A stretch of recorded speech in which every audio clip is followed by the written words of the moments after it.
রাষ্ট্রের প্রেসিডেন্ট প্রধানমন্ত্রী যদি জালেম হয়, অসভ্য হয়, স্বৈরাচার হয়, তাহলে সেই দেশের জনগণ খারাপ হয়, ঠিক কিনা? জনগণকে কোনো পাত্তাই দিত না, ইমানদারদেরকে কোনো পাত্তাই দিত না। আল্লাহ রাব্বুল আলামিন বলেন, ওয়ানাদা ফিরআউনু ফি কওমিহি ক্বালা ইয়া কওমি আলাইসা লি মুলকা মিসরা। বুয়েটের মেধাবী ছাত্র আবরার পাহাড়, এই ছেলেটা কত মেধাবী ছাত্র, কত মেধাবী ছাত্র, এবং দেশের একটা অ্যাসেট ছিল, সম্পদ ছিল। সে ইন্ডিয়ার বিরুদ্ধে লিখেছে, দেশের কিছু অসঙ্গতির বিরুদ্ধে লিখেছে। রাতের বেলা এদেশের তথাকথিত সোনার ছেলেরা পুরো রাত এই ছেলেটাকে নির্যাতন করে দুনিয়া থেকে বিদায় করেছে, ঠিক কিনা? এই জালেমের বিরুদ্ধে বললেও সমস্যা ছিল, এবং ইন্ডিয়ার বিরুদ্ধে কথা বললেও সমস্যা ছিল, ঠিক কিনা বলেন? আমরা জালেমদের সাথে নাই, আছেন আপনারা? কারা কারা ভবিষ্যতে জালেমদের সাথে থাকবেন না? দুহাত তুলে আল্লাহকে দেখি না। أما بعد فقد قال الله تعالى في كلامه المجيد وفرقان الحميد أعوذ بالله من الشيطان الرجيم بسم الله الرحمن الرحيم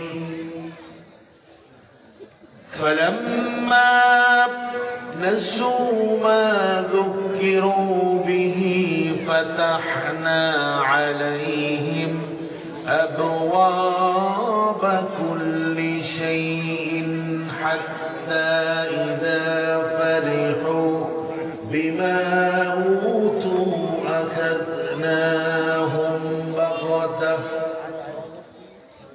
أخذناهم بغتة فإذا هم مبلسون.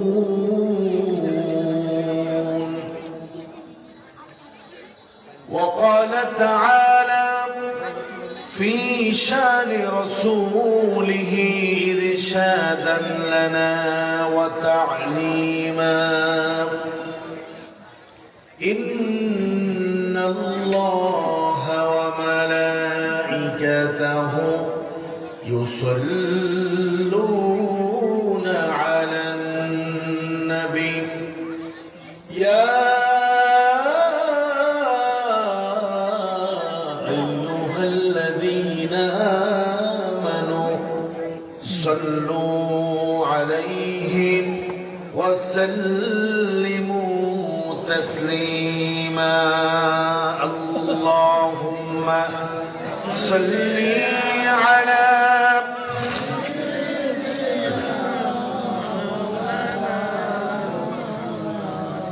وعلى آل سيدنا مولانا محمد.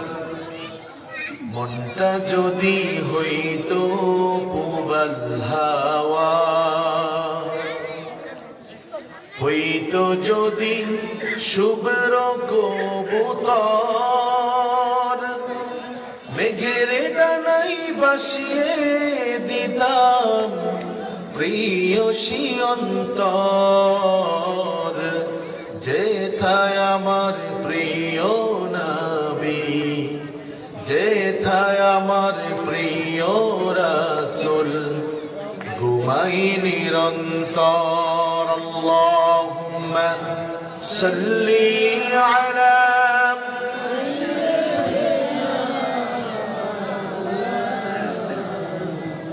وعلى آل سيدنا. আপনারা কি খুব ক্লান্ত? যেভাবে দুরূদ পড়ছেন মনে হয় যেন আপনারা খুব ক্লান্ত। নবী প্রেমে মাতোয়ারা হয়ে মোহাব্বতের সাথে দিলকে উজাড় করে আমরা সকলে পড়ছি আল্লাহুম্মা সাল্লি আলা মুহাম্মদ ওয়া আলা আলি মুহাম্মদ কামা সাল্লাইতা আলা ইব্রাহিম ওয়া আলা আলি ইব্রাহিম ইন্নাকা হামিদুম মাজিদ।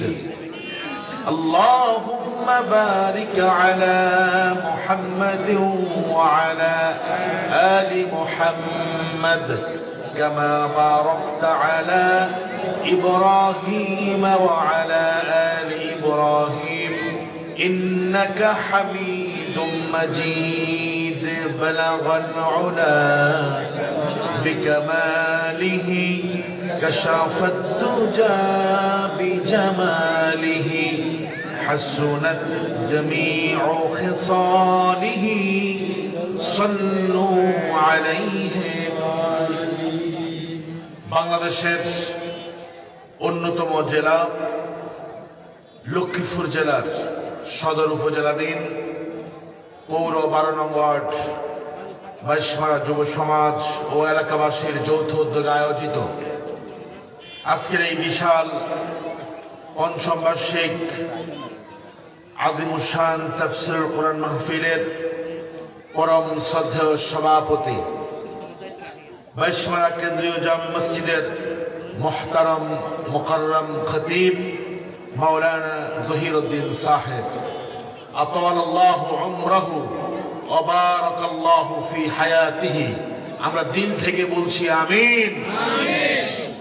আজকের মাহফিলকে চমৎকার উপস্থাপন করে সঞ্চালনা করে যিনি মাহফিলকে প্রাণবন্ত করেছেন আমাদের সকলের প্রাণপ্রিয় শ্রদ্ধেয় আলেম, আমার একান্ত প্রিয় ভাই মাওলানা মাহফুজুর রহমান আমিনী সাহেব। আজকের মাহফিলে আলোচনা পেশ করেছেন বিশিষ্ট আলেমে দ্বীন, মুফাসসিরে কোরআন, মুফাক্কির ইসলাম মাওলানা তৈয়বুর রহমান সাহেব।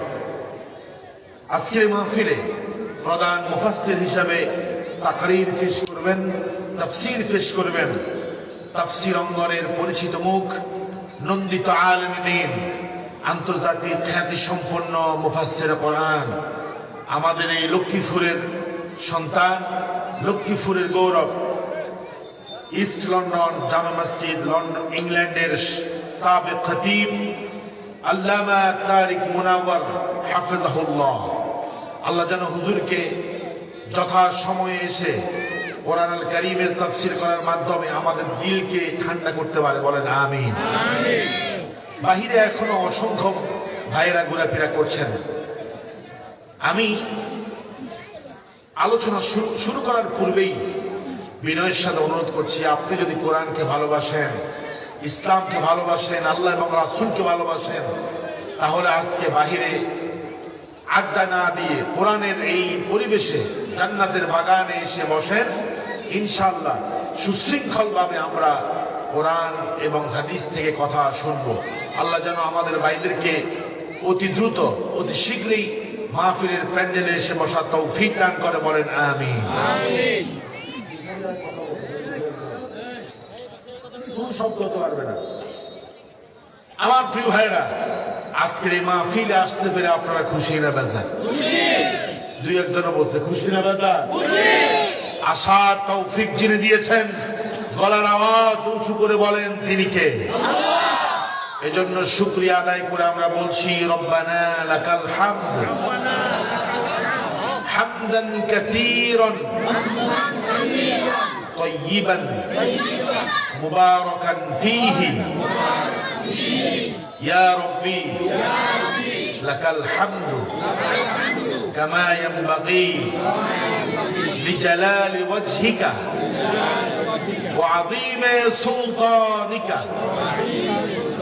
বলুন সুবহানাল্লাহ, আলহামদুলিল্লাহ, আল্লাহু আকবার। আমার ভাইয়েরা, ঈশার পূর্ব পর্যন্ত যেই অল্প সময় আছে, আমি আপনাদের খিদমতে কোরআনুল কারীমের কোরআন আল কারীমের 6 নম্বর সূরা সূরা আনআমের 44 নম্বর আয়াত থেকে কথা বলার চেষ্টা করব। ওমা তাওফীকি ইল্লা বিল্লাহ। আল্লাহ যেন আমাকে বলার তৌফিক দান করেন, বলেন আমিন। আমিন। আমার ভাইরা, সম্মানিত দিনদার ইমানদার মুসল্লিয়ানে কেরাম, এই পৃথিবীতে আমাদের হেদায়াতের জন্য আল্লাহ তাআলা অসংখ্য অগণিত অগণন নবী এবং রাসূল পাঠিয়েছে, ঠিক কি না? ঠিক।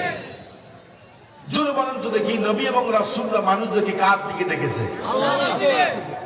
সর্বশেষ যিনি আখিরি নবী, আখিরি পয়গম্বর, সাইয়্যিদুল মুরসালিন, খাতামুন নবিয়্যিন মুহাম্মদুর রাসূলুল্লাহ সাল্লাল্লাহু আলাইহি ওয়াসাল্লাম, তিনি যে এই পৃথিবীতে এসেছেন কার দিকে ডেকেছেন? আল্লাহর দিকে।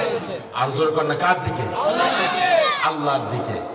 এখন আমরা যারা জমিনে আল্লাহর খলিফা, প্রতিনিধি আছি, রিপ্রেজেন্টেটিভ আছি, আমরা মানুষদেরকে ডাকবো কার দিকে? আল্লাহর দিকে। আমার সাথে কিন্তু কথা বলা লাগে, চুপ করে বসে থাকা যাবে না। আমরা ডাকবো কার দিকে? আল্লাহর দিকে। পৃথিবীর কোন মতাদর্শের দিকে নয়, কায়েমিবাদ, স্বার্থবাদী কোন রাজনৈতিক দলের এজেন্ডার দিকে আমরা ডাকবো না। আমরা মানুষদেরকে ডাকবো কার দিকে? আল্লাহর দিকে। আল্লাহ রাব্বুল আলামিন বললেন, ومن أحسن قولا ممن دعا إلى الله وعمل صالحا وقال إنني من المسلمين. جل الله أكبر.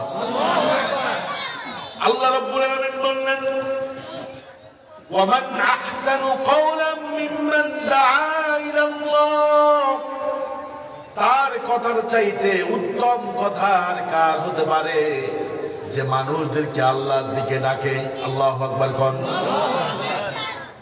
শুধু আল্লাহর দিকে ডাকে না, ওয়া আমিলা সালিহান, নিজেও ভালো কাজ করে, আমলে সালেহ করে, ভালো ভালো কাজ করে, নেক কাজ করে, নেক আমল করে। আর মানুষদেরকে যখন সে তার পরিচয় দেয়, ওয়া ক্বালা ইন্নানি মিনাল মুসলিমিন, সে পরিচয় দেয় আমি একজন মুসলমান, ঠিক কি না? আমরা দেখি এই পৃথিবীতে, এই বাংলাদেশে অসংখ্য অগণিত দল আছে যারা মানুষদেরকে আল্লাহর দিকে ডাকে না, ডাকে তার বাবার দিকে, ডাকে তার স্বামীর দিকে। কিন্তু আল্লাহ পাক বলেছেন ডাকতে হবে কার দিকে? আল্লাহর দিকে। আর জোরে বলতে হবে কার দিকে? সুতরাং মানুষদেরকে যদি ডাকতে হয়, ডাকতে হবে আল্লাহর দিকে। আল্লাহর দিকে ডাকতে হবে, নিজেও ভালো কাজ করতে হবে, আর নিজেকে মুসলমান বলে পরিচয় দিতে হবে, ঠিক কিনা? কিন্তু দেখেন, এই যে আমার দেশে দেখবেন যে স্লোগান দেয়, তুমি কে আমি কে, বাঙালি বাঙালি, ঠিক কিনা? কথা কয় না, বলে না?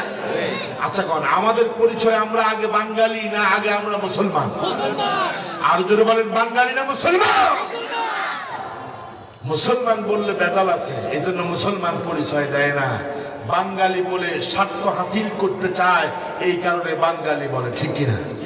এবার আমি আজকের এই সমবেত তাওহীদি জনতার কাছে জানতে চাই, আমাদের প্রথম পরিচয় আমরা বাঙালি না আমাদের প্রথম পরিচয় আমরা মুসলমান? আর আমরা যদি কাউকে ডাকতে হয়, দাওয়াত দিতে হয়, তাহলে ডাকবো, দাওয়াত দিব কার দিকে? কারণ নবী রাসূলরাও মানুষদেরকে আল্লাহর দিকে ডেকেছেন, কোন তন্ত্র মন্ত্র আদর্শের দিকে নবী এবং রাসূলরা মানুষদেরকে ডাকেন নাই, ঠিক কিনা? আরেকটা মজার বিষয় আপনাদেরকে বলি, যত নবী এবং রাসূলরা এই পৃথিবীতে এসেছেন, সর্বপ্রথম দাওয়াত দিয়েছেন রাষ্ট্রযন্ত্রকে। কারণ রাষ্ট্রের প্রেসিডেন্ট যদি ভালো হয়, পুরো জাতি ভালো, ঠিক কিনা? আরো জোরে বলেন, ঠিক না? আর রাষ্ট্রের প্রেসিডেন্ট, প্রধানমন্ত্রী যদি জালেম হয়, অসভ্য হয়, স্বৈরাচার হয়, তাহলে সেই দেশের জনগণ খারাপ হয়, ঠিক কিনা? বিগত 16টা বছরের দিকে তাকায় দেখেন, নেত্রী যেরকম তার কর্মীরাও সেরকম, ঠিক কিনা? নেত্রীর চরিত্র 32 নম্বর, কর্মীদের চরিত্র 33 নম্বর, ঠিক না? আমার ভাইয়েরা, যুগে যুগে নবী এবং রাসূলরা মানুষদেরকে আল্লাহর কথা বলেছেন, আল্লাহর কথা স্মরণ করায় দিয়েছেন, আসমানি কিতাব থেকে তাদেরকে নসিহত করেছেন। এই পৃথিবীতে যত জালেম স্বৈরাচার ছিল প্রত্যেক জালেমকে নবীরা নসিহত করেছেন, উপদেশ দিয়েছেন। আমাদের উপরে, আমাদের নবীজির উপরে যেই কিতাবটা নাজিল হয়েছে, এই কোরআনের ভিতরে আল্লাহ রাব্বুল আলামিন মুমিন বান্দাদের জন্য অসংখ্য নসিহত দিয়েছেন না? আল্লাহ রাব্বুল আলামিন বললেন, ফাযাক্কির ইন্নামা আনতা মুযাক্কির, হে নবী আপনি মানুষদেরকে নসিহত করুন, উপদেশ দেন, কারণ মানুষদেরকে উপদেশ নসিহত করার জন্য আমি আল্লাহ রাব্বুল আলামিন আপনাকে এই পৃথিবীতে পাঠিয়েছি। সুবহানাল্লাহ। যুগে যুগে নবী এবং রাসূলরা জালেমদেরকে, জালেম শাসকদেরকে আল্লাহর বাণী থেকে, আসমানি কিতাব থেকে, ঐশী গ্রন্থ থেকে নসিহত করেছেন। তাদেরকে জুলুম না করার জন্য, ইনসাফ করার জন্য নসিহত করেছেন। যখন জালেমরা আল্লাহর নসিহত ভুলে গিয়ে তাদের ক্ষমতা দাপটে অহংকারী হয়ে গেছে, তখন তাদের উপরে আসমান থেকে মুসিবত নেমে এসেছে। ঠিক কি না ভাই? ঠান্ডা শ্রোতাদেরকে নিয়ে আমি কিন্তু কথা বলি না, জোরে বলেন ঠিক কি না? এবার ঠিক আছে মোটামুটি। আমার ভাইরা, যখনই আসমানি কিতাবের নসিহত তাদেরকে দেওয়া হয়েছে, জালিম স্বৈরাচারদেরকে, জালিম স্বৈরাচার শাসকদেরকে যখন আল্লাহর পক্ষ থেকে নসিহত করা হয়েছে যে জুলুম করবা না, মানুষকে বিনা কারণে কষ্ট দিও না, মানুষের উপরে জুলুম করবা না, ইনসাফ কায়েম করো, এই নসিহত গুলো যখন তারা ভুলে গেছে, আল্লাহ তাআলা চিন্তা করছে নসিহত যেহেতু ভুলে গেছে ক্ষমতা পেয়ে, আমি তাদেরকে কিছুদিন ক্ষমতার স্বাদ মজা আমি তাদেরকে আস্বাদন করাবো, হঠাৎ করে তাদেরকে আমি ধরবো, এমন ধরবো ক্ষমতার স্বাদ বুলায়া দেব। ঠিক কিনা?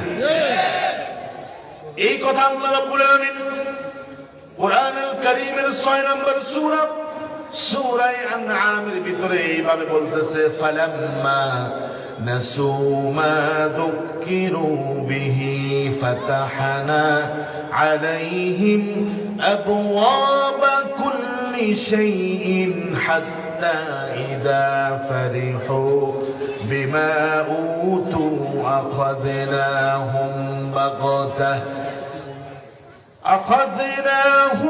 বাগতাতান ফাইযা হুম মুবলিসুন। জোরে করে আল্লাহু আকবার। দেখেন, মজা পাবেন, আমি গ্যারান্টি দিচ্ছি, কারণ কোরআন মানেই মজা। ঠিক কিনা? কোরআন কোন বানোয়াট গল্প কাহিনীর কিতাব নয়, কোরআন হচ্ছে অথেন্টিক কিতাব, যে কিতাবের মধ্যে পূর্বের যুগের সব ঘটনা আল্লাহ তাআলা মুমিনদের শিক্ষার জন্য দিয়েছেন। সুবহানাল্লাহ। আল্লাহ কি বলতেছে? ফালাম্মা, যখন, নাসু, তারা ভুলে গেল, জালেমরা ভুলে গেল, স্বৈরাচাররা ভুলে গেল, মা যুকিরু বিহি, তাদেরকে যেই নসিহত করা হয়েছে, উপদেশ দেওয়া হয়েছে, ভালো ভালো কাজের উপদেশ দেওয়া হয়েছে, এই উপদেশগুলো যখন জালেমরা ভুলে গেল, আল্লাহ তাআলা বলছেন, ফাতাহনা আলাইহিম আবওয়াবা কুল্লি শাই, তখন জালেমরা তাদের ক্ষমতার স্বাদ নেওয়ার জন্য আমি তাদের জন্য নেয়ামতের যত দরজা আছে, বাব এর জমা হচ্ছে আবওয়াব, অর্থাৎ চতুর্দিক থেকে তাদেরকে নেয়ামত দেওয়া হচ্ছে, যাতে করে তারা এমন একটা মুহূর্তে ধরা খায়, ওই যে নেয়ামত তারা পেয়েছে, নেয়ামতের স্বাদ তারা যেন ভুলে যায়। আল্লাহ তাআলা বলেন, জালেমরা যখন সীমালঙ্ঘন শুরু করে দেয়, জালেমরা যখন বাড়াবাড়ি শুরু করে দেয়, অতিমাত্রায় যখন তারা বেশি বাড়াবাড়ি করে, তখন আমি তাদেরকে শুরুতেই কিছু নেয়ামত দিয়ে তাদেরকে আমি পরীক্ষা করি।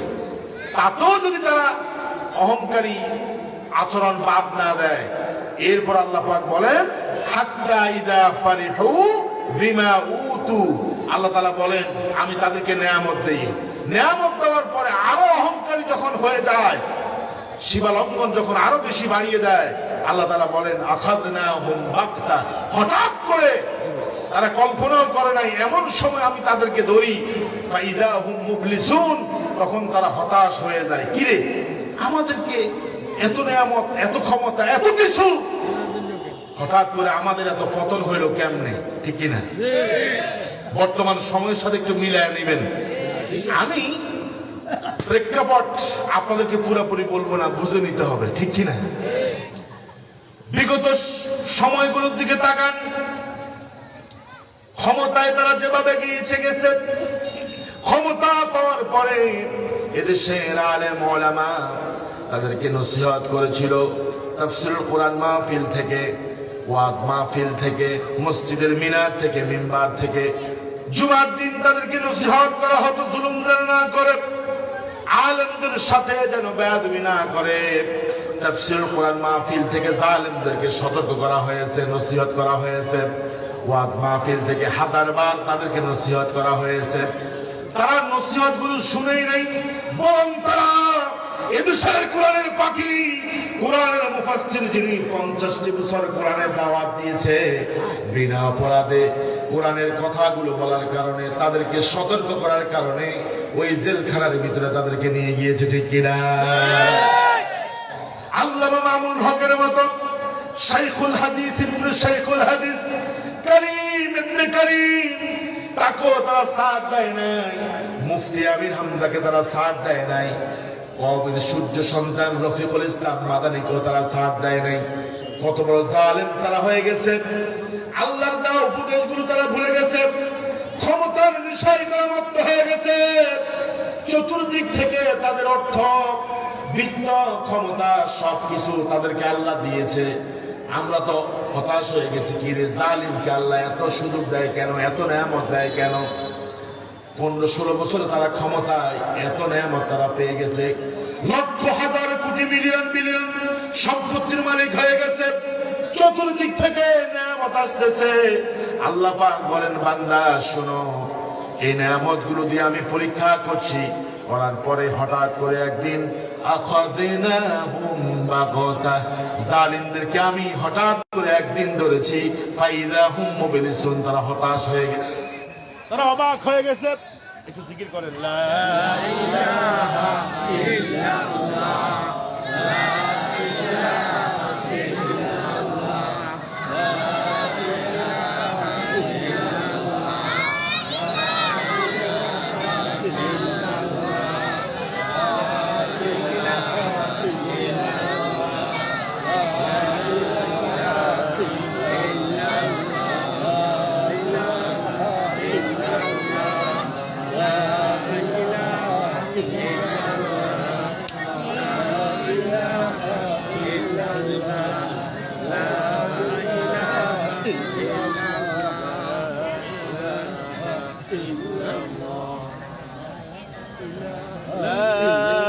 ইলাহা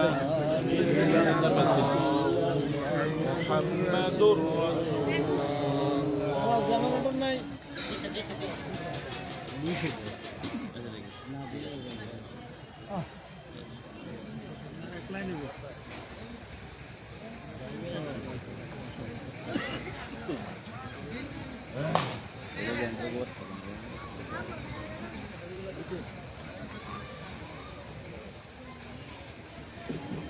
আমার ভাইরা দেখেন, যে স্বৈরাচার আমার দেশ থেকে, এই সোনার বাংলাদেশ থেকে পালিয়ে গেছে, ওটা কি 7 তারিখে মনে করছে যে হঠাৎ করে আল্লাহ তারা ধরবে? মনে করছে?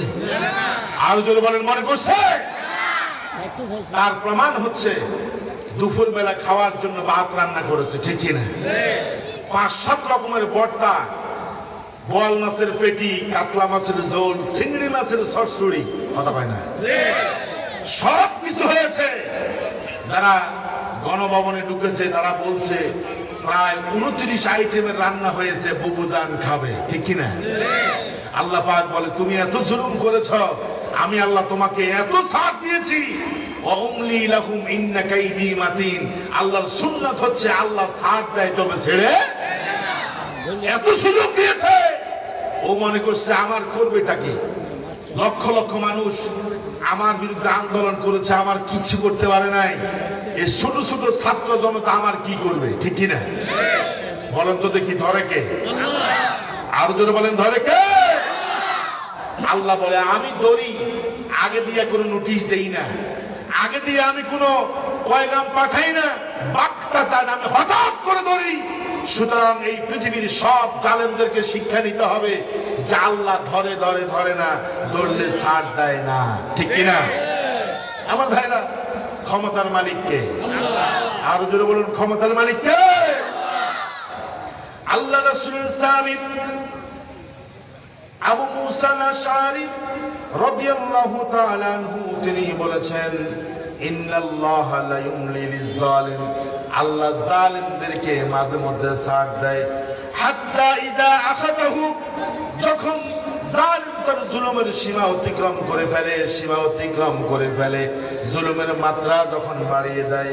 হাত্তা ইযা আখাযাহু, যখন আল্লাহ জালিমকে ধরে, লাম ইউফলিতাহু, আল্লাহর ধরা থেকে জালিম বাঁচতে পারে না, ঠিক কি না? এজন্য জুলুম করা যাবে না। ইন্নাল্লাহা লা ইউহিব্বুয যালিমিন, জালিমকে যিনি পছন্দ করেন না, আওয়াজ দিয়ে বলেন তিনি কে? শুধু তাই না, সূরা ইউসুফের মধ্যে আছে, ইন্নাল্লাহা লা কি, জালিমরা কখনো সফল হয় না, জালিমরা কখনো কি হয় না, সফল হয় না। তারা তাদের পতনের সবগুলো ছিদ্র বন্ধ করে, কিন্তু যেই রাস্তা দিয়ে পতন হবে ওই রাস্তা তারা বন্ধ করতে মনে থাকে না, ঠিক কিনা? আমার ভাইরা, এই পৃথিবীতে একজন জালেম স্বৈর শাসকের কথা আমরা জানি, নাম কি? ফেরাউন। নাম কি? তবে আমি বিভিন্ন মাহফিলে এখন আর ফেরাউনের উদাহরণ আমি দেই না, কারণ ফেরাউনের চাইতে বড় ফেরাউন আমার দেশে ছিল। আরো জোরে কথা বলেন, ঠিক কিনা? ও কি শয়তান ছিল, ও চাইতে আরো বড় মাপের শয়তান এই দেশে ছিল, ঠিক কিনা? এজন্য আমি মাহফিল গুলোতে এখন আর ফেরাউনের কথা বলি না, এটার চরিত্র বললেই এনাফ, ঠিক কিনা? কর দেখেন, আমি যতটুকু সময় পাবো সংক্ষিপ্ত আকারে, তবে কমিটিকে আমি বলবো আমাকে কিছু সময় দেওয়ার জন্য। একটু এশার নামাজ টিসি হলো একটা গুরুত্বপূর্ণ টপিক আপনাদের কাছে উপহার দিতে চাই, বলেন ইনশাআল্লাহ। ইনশাআল্লাহ। দেখেন, ফেরাউনের সাথে আমার দেশের লেডি ফেরাউনের কতটা মিল। কোরআনুল কারীম বলছে, জালেম শাসক স্বৈরাচার ফেরাউন সে যখন ক্ষমতার মধ্যে অধিষ্ঠিত হয়ে গেল, ইন্না ফিরআউনা আলা ফিল আরদি, ফেরাউন যখন ক্ষমতার মধ্যে অধিষ্ঠিত হয়ে গেল, ক্ষমতার মধ্যে যখন বসে গেল, ক্ষমতায় বসে যাওয়ার পরে সে ওই মিশরের দেশটাকে তার নিজের দেশ মনে করলো, নিজের বাপ দাদার সম্পত্তি মনে করলো, ঠিক কিনা বলেন? এই যে বাংলাদেশে আপনি বসবাস করতেছেন, এই দেশের মালিক একজন না আমরা সবাই? আরে ভাই কথা কয় না, একজন না আমরা সবাই? কিন্তু বিগত 16টা বছর আমরা দেখেছি বিভিন্ন বক্তৃতায়, বক্তব্যের ভিতরে, ইলেকট্রনিক প্রিন্ট মিডিয়ার বিভিন্ন বক্তব্য বিবৃতির মধ্যে আমরা দেখেছি এই দেশের মধ্যে যে ক্ষমতার মধ্যে ছিল, কথায় কথায় বলতো দেশটা আমার, দেশটা আমার বাবার, ঠিক কিনা? কথায় কথায় আমাদেরকে বলতো তোমরা পাকিস্তানে যাও। আমরা কি পাকিস্তানে গেছি? আরো জোর করে, পাকিস্তানে গেছি? আমরা বাংলাদেশে জন্মগ্রহণ করেছি, বাংলাদেশেই আছি এবং এই দেশেই মরবো, আমরা কখনো পাকিস্তানে যাব না, ঠিক কিনা? আল্লাহ পাক বলছেন, মিশরকে ফেরাউন নিজের দেশ মনে করত, জনগণকে কোনো পাত্তাই দিত না, ইমানদারদেরকে কোনো পাত্তাই দিত না।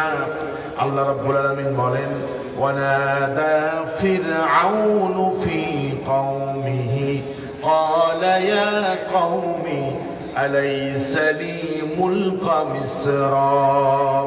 কোরআনুল কারীমের সূরা যুখরুফ আয়াত নম্বর 51। ফেরাউন তার দেশের জনগণকে ডাকছে, সব জনগণকে ডাকলো, ডেকে বলছে, আলাইসা লি মুলকা মিসর, ও মিশরের জনগণ, এই মিশরের রাজত্ব কি আমার না? এই মিশরে যা আছে সব কি আমার না? এখন পাবলিক চিন্তা করলো, যদি আমরা বলি আপনার না, তাইলে কি কল্লা থাকবে? কতখানে কল্লা থাকবে? থাকবে না। জি হুজুর, জি হুজুর মার্কা। কারণ প্রেসিডেন্ট, শাসক যখন জালেম হয়, তখন তার দেশের জনগণ বিড়ালের মতো মিউ মিউ করে, ঠিক কিনা? সত্য কথা বলতে পারে না। আর জালেম সত্য কথা যারা বলে তাদেরকে জীবিত রাখে না, ঠিক কিনা? এই যে বুয়েটের মেধাবী ছাত্র আবরার ফাহাদ, এই ছেলেটা কত মেধাবী ছাত্র, কত মেধাবী ছাত্র, এবং দেশের একটা অ্যাসেট ছিল, সম্পদ ছিল। সে ইন্ডিয়ার বিরুদ্ধে লিখেছে, দেশের কিছু অসঙ্গতির বিরুদ্ধে লিখেছে। রাতের বেলা এদেশের তথাকথিত সোনার ছেলেরা পুরো রাত এই ছেলেটাকে নির্যাতন করে দুনিয়া থেকে বিদায় করেছে, ঠিক কিনা?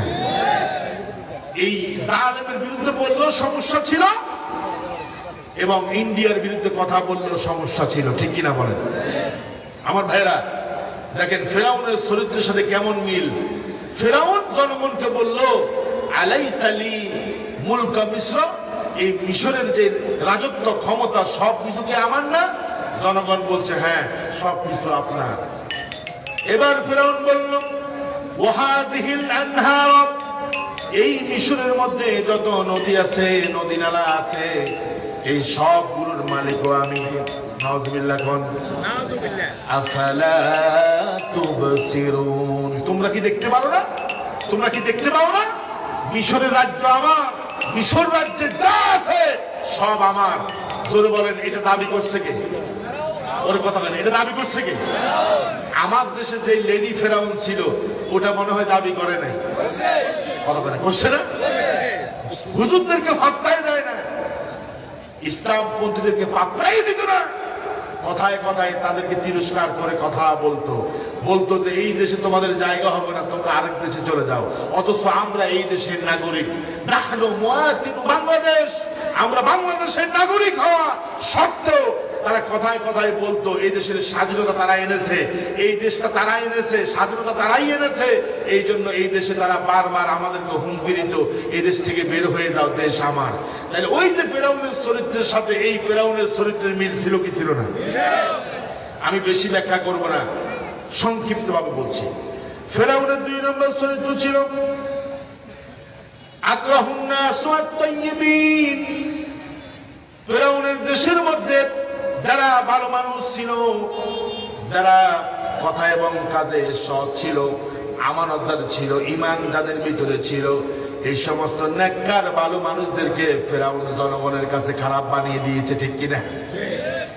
আল্লাহর কসম দিয়া বলি, আমাকে যদি 1000 বার ফাঁসির মঞ্চে না হয়, দীপ্ত কণ্ঠে আমি বলতে পারি, যাদেরকে রাজাকার বানায়া ফাঁসি দেওয়া হয়েছে এরা দেশের শত্রু ছিল না, বরং এরা দেশের সম্পদ ছিল, ঠিক কিনা? তারা আল্লামা সাঈদীকে ইনজেকশন পুশ করে মেরেছে, মুজাহিদ আলী হাসান ভাইকে ফাঁসির কাস্ট নিয়ে তারা মেরেছে। রাজাকার শব্দ বলে দেশের মানুষকে, তারা রাজাকার শব্দকে এমন পচাইছে, রাজাকার বলে তারা আমাদেরকে পচাইতে চেয়েছে। পরবর্তীতে এই রাজাকার শব্দটা এত প্রিয় হয়ে গেছে, ভার্সিটির ছাত্ররা একটা আরেকটারে বলে তুই কে আমি কে, রাজাকার। আর জোরে করে রাজাকার, যেখানে যাই সেখানে তুমি কে আমি কে, রাজাকার রাজাকার, ঠিক কিনা? এরা কথায় কথায় রাজাকার বলতো, কথায় কথায় জঙ্গি বলতো, কথায় কথায় সন্ত্রাস বলতো। ভালো ভালো মানুষদেরকে এরা বিভিন্ন অপবাদ দিয়ে, তোহমত দিয়ে এদেরকে তারা জনগণের কাছে ঘৃণিত করে রাখতো, মিস্টার ফেরাউন। আর আমার দেশের ফেরাউন যেটা ছিল এটা মনে হয় আমাদেরকে সম্মান দিছে। আয়নাঘর বানাইছে কে? আমরা, হুজুররা। আয়নাঘর বানাইছে কে? লেডি ফেরাউন। এরপরে রিমান্ডে নিয়ে, ওই যে হারুন আঙ্কেলের মাধ্যমে রিমান্ডে নিয়ে আলেমদেরকে অপমান করেছে, অর্থাৎ আলেমদেরকে জাতির সামনে খারাপ বানিয়েছে। এই চরিত্র ছিল ফেরাউনের। তাহলে ওই ফেরাউনের চরিত্রের সাথে চরিত্র মনে হয় মিলে নাই। আরে কয় না মিলছে না? কোরআন থেকে দলিল নেন। আল্লাহ পাক বলছেন, وقال فرعون ذروني أقتل موسى وليدع ربه إني أخاف أن يبدل دينكم أو أن يظهر في الأرض الفساد। আল্লাহ পাক কুরআনুল কারীমের মধ্যে ফেরাউনের 2 নম্বর চরিত্র বর্ণনা করতেছে। ফেরাউন তার দেশের জনগণকে, তার কর্মীদেরকে বলল, জারুনি, তোমরা আমাকে ছেড়ে দাও, খবরদার তোমরা আমাকে নিষেধ করবে না, আমাকে তোমরা ছেড়ে দাও। জনগণ বলল, কেন ছেড়ে দিব?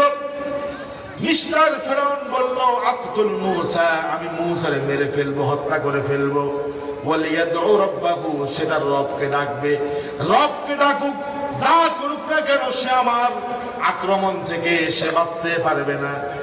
জনগণ বলতেছে, কেন কেন হত্যা করবেন? কারণ মূসার ভিতরে তো আমরা এমন কোন খারাপ চরিত্র দেখি না।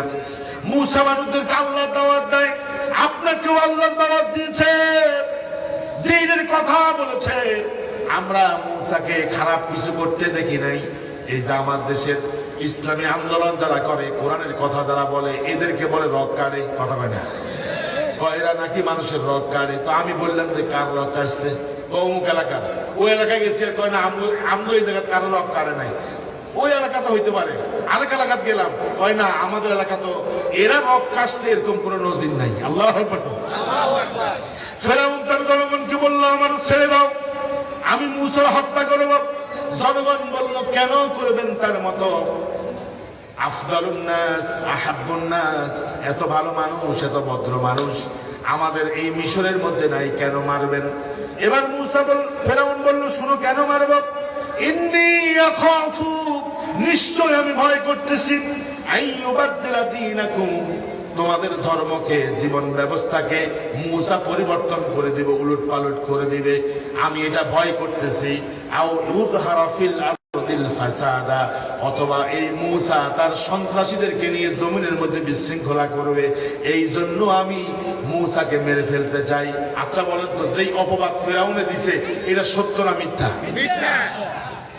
দেখেন, যে সন্ত্রাস সে অন্যকে সন্ত্রাস বলে, ঠিক কিনা?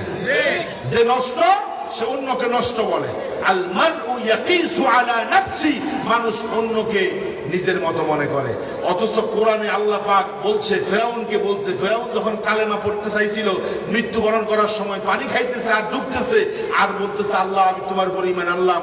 আল্লাহ তাআলা বলছে, অকুনতা মিনাল মুফসিদিন, তুই এখন ঈমান আনবি কেন? তুই তো এই জমিনের মধ্যে সব চাইতে বড় সন্ত্রাসী এবং দুর্নীতিবাজ ছিলি, ঠিক কিনা? সন্ত্রাসী যারা, এরা আমাদেরকে সন্ত্রাস বলে। দুর্নীতিবাজ যারা, এরা আমাদেরকে দুর্নীতিবাজ বলে। অসভ্য যারা, এরা আমাদেরকে অসভ্য বলে, ঠিক কিনা? ওই যে আমি আপনাদেরকে একটা চোরের গল্প শোনাতে চাই। এক চোর এক ঘরের মধ্যে চুরি করছে। এখন পাবলিক টের পাইছে, চোরকে দৌড়ানি দিতেছে। এখন চোর চিন্তা করছে, যদি আমি এখন ধরা খাই, তাহলে আমার 14 গোষ্ঠীর নাম উদ্ধার হবে, ঠিক কিনা? চোর বুদ্ধি করলো, কৌশল করলো, যে পাবলিক যখন চোরকে চোর চোর বলে দৌড়াইতেছে, আমি যেটা চুরি করছি এটা রাস্তার পাশে রেখে আমিও চোর চোর বলে দৌড়াই, তাহলে পাবলিক আমার সাধু বলবে, চোর বলবে না, কথা না? এবার যেটা চোর চুরি করছে ওটাও এখন দৌড়াইতেছে আর বলতেছে, চোর চোর চোরের দর, ঠিক কিনা? আচ্ছা বলেন তো, যেই পাবলিকটা চোরকে দৌড়াইতেছে, ওই পাবলিকের ভিতরে চোর আছে না নাই? এখন ধর্ষণ করে কারা? ধর্ষণের সেঞ্চুরি করে কারা? তারা। চুরি করে কারা? তারা। সাদাবাজি করে কারা? তারা। ধর্ষণ করে কারা? তারা। টেন্ডারবাজি করে তারা। দুর্নীতি করে তারা। যা আছে সব তারা করে। নিজেদেরকে সাধু বানানোর জন্য তারা ইমানদারদেরকে মানুষের সামনে খারাপ ভাবে উপস্থাপন করার জন্য, প্রেজেন্টেশন করার জন্য তারা বিভিন্ন সময় বিভিন্ন কথা বলতো। জনগণ এখন বুঝে গেছে কে ভালো কে খারাপ, ঠিক কিনা? তারা ভালো লোকদেরকে জনগণের সামনে খারাপ বানাতে চেয়েছে। পাবলিক কিন্তু এত বোকা না, পাবলিক বুঝে কে ভালো কে খারাপ, ঠিক কিনা? কোথায় কোথায় আমাদেরকে বলতো মানবতা বিরোধী অপরাধী। যারা মানবতার পক্ষে কথা বলে তাদেরকেই তারা বলতো অ্যান্টি হিউম্যানিটি, মানবতা বিরোধী বলে আমাদেরকে তারা জাতির সামনে, বিশ্ববাসীর সামনে কালারিং করতে চেয়েছে। আল্লাহ বলে, সময়ের অপেক্ষা থাক, তোদেরকে আমি জাতির সামনে কালারিং বানিয়ে ছাড়বো। পুরো বিশ্ব জানবে যে এদেশে একজন স্বৈরাচার ছিল, জনগণ তাকে লাথি মেরে দিল্লি পাঠিয়ে দিয়েছে, ঠিক কিনা? এখন জনগণ আমাদেরকে খারাপ বলে না, জনগণ বুঝে গেছে কে ভালো কে খারাপ, ঠিক কিনা? ফেরাউনের 3 নম্বর চরিত্র আল্লাহ পাক বলছেন, ফেরাউনের 3 নম্বর চরিত্র হলো ফেরাউন তার দেশের জনগণকে গোলাম বানিয়ে রাখতে চেয়েছে, অথচ আমরা কার গোলাম? আরো আস্তে কর। আপনাদের মনে হয় লজ্জা লাগতেছে, আমরা কার গোলাম? প্রতিদিন নামাজের মধ্যে বলেন ইয়াকা না'বুদু ওয়া ইয়াকা নাস্তাঈন ইহদিনাস সিরাতাল মুস্তাকিম সিরাতাল্লাযীনা আন'আমতা আলাইহিম গায়রিল মাগদুবি আলাইহিম ওয়ালাদ-দাল্লিন। আচ্ছা বলেন, এই সূরাটা ছাড়া কি নামাজ হবে? আর জোর করে হবে? এই সূরার মধ্যে প্রতিদিন আপনি বলেন ইয়াকা না'বুদু ওয়া ইয়াকা নাস্তাঈন, উই ডু ওয়ারশিপ এন্ড ডাইনেট আল্লাহ। এই পৃথিবীতে আমরা কারো গোলামি করি না, কারো সামনে মাথা নত করি না, আমরা তোমার সামনে মাথা নত করি, কারণ আমরা হলাম ইব্রাহিম আলাইহিস সালামের উত্তরসূরি, ঠিক কিনা? আমাদের জাতির পিতাকে, যারা বলবে না তাদের ইমানের সমস্যা আছে, আমাদের জাতির পিতাকে এই 16টা বছর আমাদেরকে জাতির পিতা বলে একজনকে ছাপায় নিতে চেয়েছে, আমরা তাকে কখনো জাতির পিতা বলতে পারি না, ঠিক কিনা? আল্লাহ পাক বলেন মিল্লাতা আবিকুম ইব্রাহিম ওয়া সাম্মাকুমুল মুসলিমিন। আমাদের জাতির পিতা হচ্ছে ইব্রাহিম, তিনি আমাদেরকে মুসলমান নাম রেখেছে, ঠিক কিনা? কাফের মুশরিকরা যখন বলল ইব্রাহিম তুমি আমাদের সাথে এসে মূর্তির সামনে মাথা নত করে দাও, মূর্তির সামনে এসে গোলামি করো, মূর্তির সামনে এসে নমো নমো করো, ইব্রাহিম বলছে না, ইন্নী ওয়াজ্জাহতু ওয়াজহিয়া লিল্লাযী ফাতারাস সামাওয়াতি ওয়াল আরদ হানিফাও ওয়া মা আনা মিনাল মুশরিকিন। চিল্লা করে আল্লাহু আকবার। যে মুসলমান নিজেকে দাবি করবেন সে মূর্তি বানাতে পারে না, মূর্তি পূজা করতে পারে না, কোন ভাস্কর্য বানাতে পারে না, কোন মানুষের মূর্তি সে বানাতে পারে না, ভাস্কর্য বানাতে পারে না, কারণ ভাস্কর্য বানালে নিজেকে মুশরিক হিসাবে গণ্য করতে হবে, কখনো মুসলমান নিজেকে পরিচয় দেওয়া যাবে না।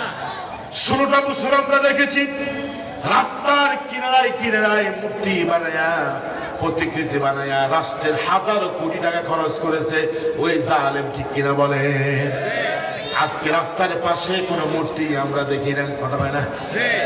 আমাদের উত্তর তেমনিতে একটা ছিল, এভাবে সারা বাংলাদেশে হাজার কোটি টাকা রাষ্ট্রের সম্পদ নষ্ট করে যে জালেমরা মানুষদেরকে মূর্তি পূজক বানিয়েছিল, মানুষদেরকে মুশরিক বানিয়েছিল, তারা আজকে নাই, তাদের মূর্তিগুলো নাই, কারণ এই জামিনে ইসলাম প্রতিষ্ঠিত হওয়ার জন্য এসেছে, মুশরিক হওয়ার জন্য আসে নাই, ঠিক কিনা? আমার সম্মানিত ভাইরা, আমার সম্মানিত ভাইরা, আল্লাহ রাব্বুল আলামিন বলেন ফেরাউন সে নিজেকে আল্লাহর গোলাম দাবি করে নাই।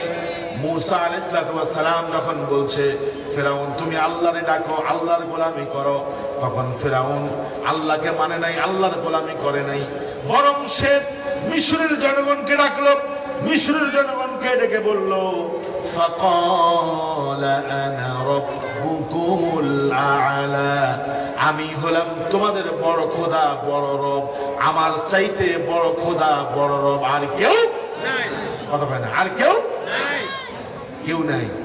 দেখেন সে এই কথা বলে মিশরের জনগণকে তার গোলাম বানিয়ে রাখতে চেয়েছে, ঠিক কিনা? আর আমার দেশের ওই লেডি ফেরাউন তার বাবার প্রতিকৃতি, ছবি, মূর্তি এগুলাকে বিভিন্ন জেলা, উপজেলা, বিভিন্ন জায়গায় স্থাপন করে সে বুঝাতে চেয়েছে আমার বাবা হচ্ছে এই দেশের মহানায়ক, এই দেশের অমুক, এই দেশের তমুক, যদি পূজা করতেই হয়, কারো সামনে মাথা নত করতে হয়, তাহলে এর সামনে করো, ঠিক কিনা? নাউজুবিল্লাহ বলবেন না? তাহলে জাতিকে গোলাম বানিয়ে রাখা চরিত্র কার ছিল? ফেরাউনের, কথা হয় না? কার ছিল? ওই ফেরাউন থেকে এই ফেরাউনের শিক্ষা গ্রহণ করেছিল। সময় যেহেতু কম, আমি চরিত্রগুলো বলতেছি, আপনারা বুঝে নিতে হবে। ফেরাউনের 4 নম্বর চরিত্র ছিল তার সময়ে প্রতিবাদী যারা ছিল, সংগ্রামী যারা ছিল, যারা অন্যায়ের বিরুদ্ধে কথা বলতো, ফেরাউন তাদেরকে ধরে নিয়ে যেত। শুধু ধরে নিত না, তাদেরকে জবাই করে দিত। ফেরাউন একদিন স্বপ্নের মধ্যে দেখলো বনি ইসরাইল বংশ থেকে একটা শিশু সন্তান জন্মগ্রহণ করবে। ওই শিশু সন্তান ভবিষ্যতে তার জন্য জম হয়ে যাবে, তার জন্য ক্ষতির কারণ হয়ে যাবে, তার মসনদকে শেষ করে দিবে, তাকে ধ্বংস করে দিবে। এটা যখন ফেরাউন স্বপ্নের মধ্যে দেখলো, তার উজির নাজির সভাসদ যারা আছে সবাইকে ডাকলো, ডেকে বলল এই স্বপ্নের ব্যাখ্যা কি। জ্যোতিষীরা বলল ভবিষ্যতে এমন একজন সন্তান এই পৃথিবীতে আসবে যে আপনাকে শুদ্ধ, আপনার গতি শুদ্ধ শেষ করে দিবে, আপনার ক্ষমতা সব শেষ করে দিবে। ওই ছেলেটা, ওই বাচ্চা, ওই শিশু। ফেরাউন বলছে এখন থেকে, আজকে থেকে বনি ইসরাইলের মধ্যে যত শিশু সন্তান জন্মগ্রহণ করবে, ছেলে জন্মগ্রহণ করবে, একটাকেও বাঁচিয়ে রাখা যাবে, সবাইকে হত্যা করতে হবে। এমনও ঘটনা ঘটেছে মায়ের পেটের মধ্যে ছেলে সন্তান এসেছে। এটা যখন তারা টের পেত, মায়ের পেট ছিঁড়ে তারা ওই সন্তানটাকে বের করে আনতো। নাউযুবিল্লাহ বলেন। আল্লাহ পাক বলেন ফেরাউনের স্বভাব ছিল ইউযাব্বিহু আবনাকুম, বনি ইসরাইলের যে সন্তানগুলো ছিল ছেলে সন্তান, এদেরকে সে হত্যা করত। দেখেন, হত্যা করা এটা নেশা ছিল ফেরাউনের। আর ওই নেশাটা আমার দেশের লেডি ফেরাউনের ছিল কি ছিল না? এই যে 5 তারিখে বিজয় হয়েছে, এটা আল্লাহর নুসরত, ঠিক কিনা কন? এক পুলিশ অফিসার আরেকজন বড় পুলিশ কর্মকর্তাকে বলতেছে, স্যার একটাকে মারার পরে আরেকটা দাঁড়িয়ে যায়। আল্লাহু আকবার বলেন। আমরা বলতেছি যে গুলি করার পরে 2-1টা গুলি করার পরে ওরা সরে যাবে, আমরা দেখতেছি ওরা সরে না, একটাকে গুলি করলে আরেকটা দাঁড়িয়ে যায়। সুবহানাল্লাহ। সুতরাং আমাদের পক্ষে সম্ভব না। যখন সেনাবাহিনী 45 মিনিট সময় দিয়েছে বুবুজানকে, বুবুজান সময় 45 মিনিট, বুবুজান কয় তোমাদেরকে আমি এত করলাম, এত খাওয়াইলাম, এত বেতন দিলাম, এত ইনক্রিমেন্ট দিলাম, রেশন দিলাম, বেতন বাড়িয়ে দিলাম, সব ফ্যাসিলিটি তোমাদেরকে দিছি, তোমরা ফায়ার করো। সেনাবাহিনী বলতেছে আমাদের পক্ষে সম্ভব না, সময় মাত্র 45 মিনিট। কয় মিনিট? 45 মিনিট। দেখেন, রক্ত পিপাসু বাহিনী এত হাজার হাজার মানুষকে হত্যা করেছে, মানুষের লাশের উপর দিয়ে সে ক্ষমতায় টিকে থাকতে চেয়েছিল, ঠিক কিনা? দেখেন, ওই যে চরিত্র ফেরাউন থেকে নিয়েছে, ইউযাব্বিহু আবনাকুম, ফেরাউন ক্ষমতায় টিকে থাকার জন্য, ক্ষমতার মস্তককে ধরে রাখার জন্য হাজার হাজার বনি ইসরাইলের শিশুকে হত্যা করেছে। এরপরেও কি আল্লাহ মূসার আগমনকে ঠেকাতে পারছে? কতক্ষণ মূসার আগমন ঠেকাতে পারছে? আল্লাহ অবশ্যই মুসাকে জমিনে আনছে। আমি বলি যে ফেরাউন আল্লামা সাঈদীকে গ্রেফতার করে মনে করছে কোরআনের মাহফিল বন্ধ হয়ে যাবে, মামুনুল হককে গ্রেফতার করে মনে করছে আলেম সমাজ চুপ হয়ে যাবে, এভাবে হাজারো কায়দা কানুন করেছে। আল্লাহ পাক বলেন ওয়ায়ামকুরুনা ওয়ায়ামকুরুল্লাহ ওয়াল্লাহু খায়রুল মাকিরিন, তোমরা চক্রান্ত করো আর আমি আল্লাহ কৌশল করি, তোমাদের চক্রান্তের চাইতে আমার কৌশল সব চাইতে সবল, ঠিক কিনা? আমার ভাইরা, সব ক্ষমতার মালিক কে? আল্লাহ। ফেরাউনদের কোন লাশের উপরে দাঁড়িয়ে ক্ষমতা টিকে থাকতে চেয়েছে, এই লেডি ফেরাউনও চেয়েছে, পারে নাই। ইন্নাল্লাহা লা ইউফলিহুজ জালিমুন, আল্লাহ জালেমদেরকে সফল করেন না, ঠিক কিনা? জালেমরা কি কখনো সফল হয়? জালেমরা কখনো টিকে থাকে না, কারণ জালেমদেরকে যিনি সময় মতো হঠাৎ করে ধরেন তিনি কে? আল্লাহ।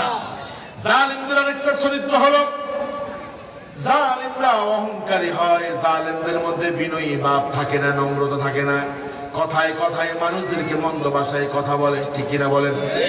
উগ্র ভাষায় কথা বলে, অহংকারের সুরে কথা বলে, বিনয়ী মনোভাব জালেমদের ভিতরে থাকে না। মিস্টার ফেরাউন সেও খুব অহংকারী ছিল। মূসা আলাইহিস সালাম এবং হারুন আলাইহিস সালাম যখন তাদের কাছে গেছে, আল্লাহ পাক বলছেন ইযহাবা ইলা ফিরআউনা ইন্নাহু তাগা। মূসা এবং হারুন, ইযহাবা, তোমরা দুইজনেই যাও, ইলা ফিরআউনা, ফিরআউনের কাছে, ইন্নাহু তাগা, কারণ সে খুব বাড়াবাড়ি করতেছে, সীমা লঙ্ঘন করতেছে, ঠিক কিনা? মূসা আলাইহিস সালাম ভয় পান নাই। এখান থেকে শিক্ষা হচ্ছে জালিমের সামনে দাঁড়িয়ে যেতে হবে, ভয় পাওয়া যাবে না, ঠিক কিনা? জালিমকে ভয় করা যাবে না। জালিমকে ভয় করা যাবে না, ভয় করতে হবে কাকে? আমরা জালিমকে ভয় করার কারণেই তো বিজয়টা অনেক দেরিতে হয়েছে, ঠিক কিনা? যখন শক্তি নিয়ে, সাহস নিয়ে, অকুতোভয় সৈনিকের মতো আমার দেশের তরুণ যুবকরা দাঁড়িয়ে গেছে, জালিম পালাতে বাধ্য হয়েছে, ঠিক কিনা? মুসা আলাইহিস সালামকে আল্লাহ তাআলা বলছে, যাও ইযহাব ইলা ফিরাউন, ফিরাউনের কাছে যাও। মুসা আলাইহিস সালাম আল্লাহরে বলে নাই, আল্লাহ আমি ভয় পাইছি, বলছে আর কথা না, ভয় পাইছে না, ভয় পায় নাই। বরং মুসা আলাইহিস সালাম বললেন, রব্বিশরাহ লি সাদরি ওয়া ইয়াসসির লি আমরি ওয়াহলুল উকদাতাম মিন লিসানি ইয়াফকাহু কওলি। আল্লাহু আকবার বলেন। আল্লাহ রব্বিশরাহ লি সাদরি, আমার বক্ষকে তুমি প্রশস্ত করে দাও, উন্মুক্ত করে দাও, যাতে করে আমি সাহস নিয়ে দীর্ঘকণ্ঠে ফিরাউনকে তোমার দাওয়াত দিতে পারি। আল্লাহু আকবার। চলে গেছে, দাওয়াত দিছে। দাওয়াত দেওয়ার পরে মিস্টার ফিরাউন কিন্তু দাওয়াত নেয় নাই। আল্লাহ রাব্বুল আলামিন বললেন, ওয়াস্তাকবারা হুয়া ওয়া জুনুদুহু ফিল আরদি বিগাইরিল হক। ফিরাউন এবং তার সৈন্য বাহিনীরা অহংকার করেছে। আমার দেশের মিস্টার, ওই ফিরাউনের সাথে যে লেডি ফিরাউন এই দেশে ছিল, তার মন্ত্রীরা, এমপিরা ছিল, শুধু ওই লেডি ফিরাউন অহংকার করে কথা বলতো না, শুধু তাই না, বরং তার এমপি মন্ত্রী যারা ছিল তারা অহংকার করে কথা বলতো, ঠিক কিনা? ওই মন্ত্রীদের মধ্যে একজন বলেছে আলেমদের গাড় ভেঙে দিবে, বলে নাই? আর কথা না বলছে, আলেম ওলামা তাদেরকে হুঁশিয়ার দিয়েছে, বেশি বাড়াবাড়ি করলে তোমাদের ঠ্যাং ভাঙে দিব, কইছে নি? পা ভেঙে দিব, গাড় মস্কায়া দিব। আবার আরেকজন তো বলছে খেলা হবে, কথা হয় না? কথায় কথায় কি বলতো? খেলা। স্মার্ট বাংলাদেশ গড়তে চেয়েছে, আলেমদের সাথে খেলতে চেয়েছে। আল্লাহ তাআলা স্মার্ট বাংলাদেশ বলার সময় ওনার কি, তুমি স্মার্ট বাংলাদেশ গড়বা, তোমার স্টেজ তো স্মার্ট হয় নাই, ঠিক কিনা? কথা বলো, ঠিক কিনা? অহংকার করে কথা বলতো, এই স্বভাব ছিল ফিরাউনের। অজুনুদুহু, জুনুদ মানে হলো সেনাবাহিনী, সৈন্য, অর্থাৎ মন্ত্রী পরিষদ, এমপিরা। ফিরাউন অহংকার করেছে, তার সৈন্যবাহিনী, তার আশেপাশে যারা ছিল এরাও অহংকার করেছে। আল্লাহ পাক বলে, এই যে অন্যায়ভাবে অহংকার করেছে, এই জন্য আমি ফিরাউনকে ধ্বংস করেছি, তার সেনা সামন্তকে আমি ধ্বংস করেছি, ঠিক কিনা? বাংলাদেশের ইতিহাসে এরকম হয় নাই যে প্রেসিডেন্ট সরকার পালিয়ে গেছে, তার সাথে 300 জন সংসদ সদস্য পালিয়ে গেছে, এটা কিন্তু আমরা দেখি নাই, ঠিক কিনা? শুধু এমপি মন্ত্রীরা পালিয়েছে তা না, ওই স্বৈরাচার জাতীয় মসজিদে যে খতিব নিয়োগ দিয়েছে, খতিবও পালাই গেছে, কথা হয় না? পালাইছে রে, পালাইছে। বাকিটা আপনারা বলবেন। উনি বলতো আমি পালাবো না, আরেকজন তো বলেছে পালাবো না, অমুক নেতার বাড়িতে গিয়ে উঠবো, উঠছে, কথা উঠছে। তাহলে এই যে 5টা চরিত্রের কথা বলছে, আরো অনেক চরিত্র আছে, সময় তো নাই। মিস্টার ফেরাউনের যে 5টা চরিত্রের কথা বলছি, এই চরিত্রগুলো আমার দেশের লেডি ফেরাউনের ছিল কিনা? আরো কথা বলা ছিল কিনা? অহংকার করে কথা বলেছে, অহংকার করে কথা বলেছে, দাম্ভিকতা দেখিয়েছে। আল্লাহ তাআলা 5 তারিখে লাঠি মেরে তাকে দিল্লিতে পাঠিয়ে দিয়েছে, ঠিক কিনা? সুতরাং আমরা জালিমদের সাথে নাই, আছেন আপনারা? কারা কারা ভবিষ্যতে জালিমদের সাথে থাকবেন না? দুহাত তুলে আল্লাহকে দেখি না।